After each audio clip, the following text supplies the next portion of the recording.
Chapter number 11 the mastery of sex transmutation यानी यौन ऊर्जाओं का रूपांतरण। सबसे शक्तिशाली ऊर्जा को महान उपलब्धियों में कैसे बदले। क्या दुनिया की सबसे शक्तिशाली ऊर्जा केवल शारीरिक इच्छा तक सीमित है? इस अध्याय की शुरुआत एक ऐसे विषय से होती है जिसे लेकर अक्सर लोग गलतफहमी का शिकार हो जाते हैं। जैसे ही लोग सेक्स ट्रांसम्यूटेशन शब्द सुनते हैं, वे सोचते हैं कि शायद यह अभ्यास केवल यौन संबंधों के बारे में है। लेकिन नेपोलियन हिल का उद्देश्य इससे कहीं व्यापक है। वे कहते हैं, मनुष्य के भीतर मौजूद यौन ऊर्जा यानी सेक्स एनर्जी केवल शारीरिक आकर्षण की शक्ति नहीं है, बल्कि यह एक अत्यंत शक्तिशाली रचनात्मक ऊर्जा यानी क्रिएटिव एनर्जी भी हो सकती है।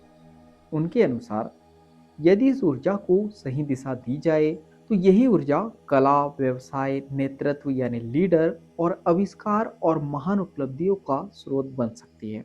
और यही इस अध्याय का मुख्य विचार है। सेक्स ट्रांसम्यूटेशन का अर्थ क्या है? पहले इस शब्द को सरल भाषा में समझते हैं। ट्रांसम्यूटेशन का अर्थ है किसी ऊर्जा को एक रूप से दूसरे अधिक उपयोगी रूप में बदल देना।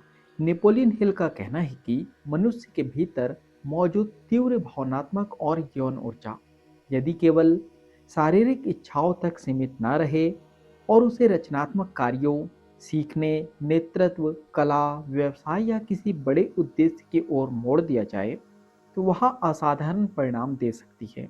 यानी ऊर्जा वही रहती है लेकिन उसकी दिशा बदल जाती है। क्रिएटिव एनर्जी यानी सृजन की शक्ति। हिल कहते हैं, हर महान कलाकार, हर महान लेखक, हर सफल उद्यमी, हर आविष्कारक किसी न किसी रूप में अपनी गहरी भावनात्मक ऊर्जा को रचनात्मक कार्यों में बदलता है।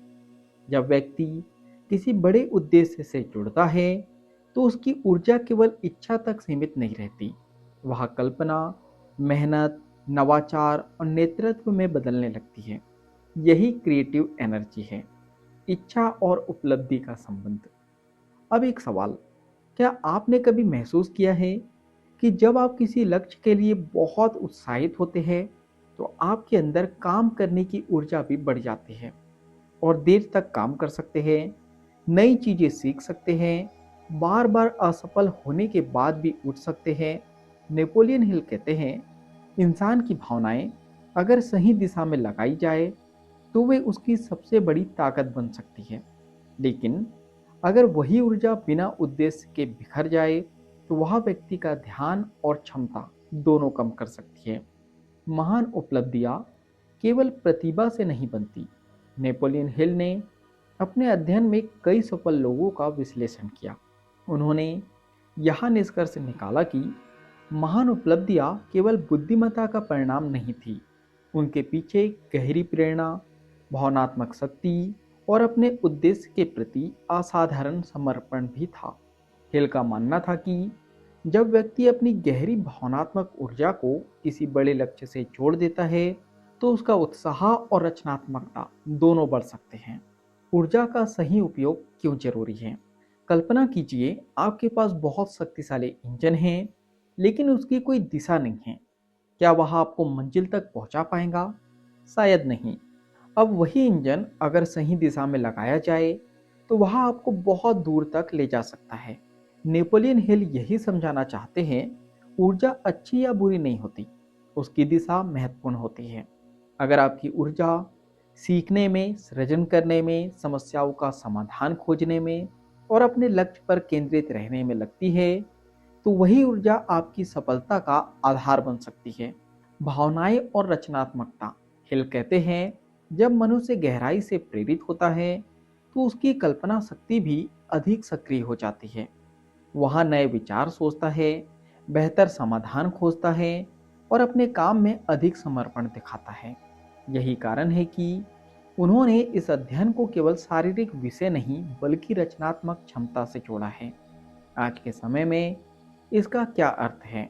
आज इस सिद्धांत को हम इस प्रकार समझ सकते हैं, जब कोई व्यक्ति अपनी भावनात्मक ऊर्जा को नई स्किल सीखने में, व्यवसाय बनाने में, कला या संगीत में, शोध और नवाचार में, समाज के लिए मूल्य पैदा करने में या किसी बड़े उद्देश्य की दिशा में लगाता है, तो वह अपनी क्षमता का बेहतर उपयोग करता है। यह उदाहरण नेपोलियन हिल के मूल विचार को आधुनिक संदर्भ में समझाने के लिए है। ध्यान भटकना बनाम ध्यान केंद्रित करना। आज की दुनिया में हमारा ध्यान हर कुछ मिनट में भटक सकता है। सोशल मीडिया, मनोरंजन, अनावश्यक तुलना और कई तरह के आकर्षण हमारी मानसिक ऊर्जा को छोटे छोटे हिस्सों में बांट देते हैं। नेपोलियन हिल अप्रत्यक्ष रूप से यह संदेश देते हैं, अगर आप अपनी सबसे शक्तिशाली ऊर्जा को एक स्पष्ट उद्देश्य पर केंद्रित कर सके, तो आपकी उत्पादकता यानी प्रोडक्टिविटी और उपलब्धियां दोनों बढ़ सकती है। क्या केवल ऊर्जा ही काफी है? नहीं। हिल स्पष्ट करते हैं कि ऊर्जा तभी उपयोगी है जब उसके साथ स्पष्ट लक्ष्य यानी डिजायर हो, विश्वास यानी फेथ हो, योजना यानी प्लानिंग हो, निर्णय यानी डिसीजन हो और निरंतर प्रयास हो यानी परसिस्टेंस भी जुड़ा हो। यानी हर अध्याय किताब के पहले सीखे गए सभी सिद्धांतों को एक नई गहराई देता है। अब अपने मन से कुछ सवाल पूछिए, क्या मेरी ऊर्जा बिखरी हुई है या किसी स्पष्ट उद्देश्य पर केंद्रित है? क्या मैं अपनी भावनाओं को अपने लक्ष्य की शक्ति बनाता हूँ या उन्हें अपना ध्यान भटकाने देता हूँ? क्या मैं अपनी रचनात्मकता क्षमता का पूरा उपयोग कर रहा हूँ? अगर मैं अपनी पूरी मानसिक और भावनात्मक ऊर्जा एक ही लक्ष्य पर लगा दूं, तो मेरी जिंदगी कितनी बदल सकती है? और सबसे महत्वपूर्ण सवाल, क्या मेरी सबसे बड़ी ऊर्जा मेरी सबसे बड़ी उपलब्धि बन रही है या मेरी सबसे बड़ी रुकावट? इस अध्याय की सबसे बड़ी सीख यह है कि मनुष्य के भीतर मौजूद सबसे शक्तिशाली भावनात्मक ऊर्जा को सही दिशा देकर असाधारण उपलब्धियां हासिल की जा सकती है।